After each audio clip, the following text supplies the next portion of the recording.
One of us normally has the camera up and down, so the other person is sort of helping them get, the look they want.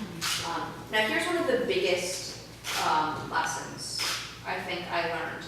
And it's funny because I say this in weddings, I say this in portraits, but that big lesson was that when I was first starting out as a photographer, I allowed my client to run the session. But they hired you because you're a professional.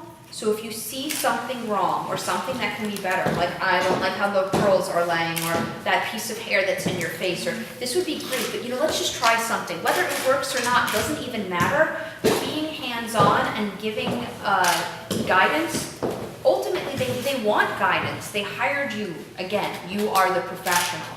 So interacting with and say, let's try this, let's try that. If they're naturally falling into the poses, sure, let them, but most people don't intuitively know what to do with them. The other thing that I think is extremely important is keep talking. Keep talking to your client. I think that, when you give them those long, lengthy pauses when you're, in the middle of shooting, they're starting to lose confidence and they're going, oh my gosh, why isn't she saying something? I think they start doubting themselves. So I think it's really important to just keep going, positive reinforcement. And even if they don't need that extra bit of direction, say, okay, hips out a little more, and give me a little, and just look at your eye. Give me a little something, or make a joke, crack a joke.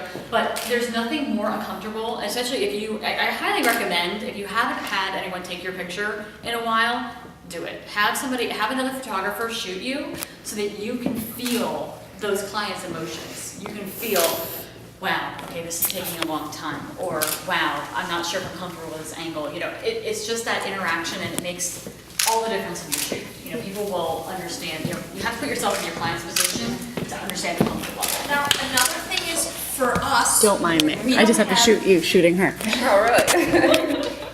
I was gonna say, now for us, we know right now that we're going to be talking. We want you to hear what we're saying. But if you're scared about filling in the silence, stick your iPad or ask your iPod or ask your clients to put in like their favorite playlist. Say, you know what, sexy playlist. And then you're just filling in the gaps too. And you get a little movement and a little rhythm, it's almost like you get a groove on, and they do too. So I think that's also music. We always have music playing in the background. Again, just that little bit of distraction, and it just makes the moving the atmosphere more fun. Yeah, I think mine just makes it scale. Yeah, it's just like it's that awkward.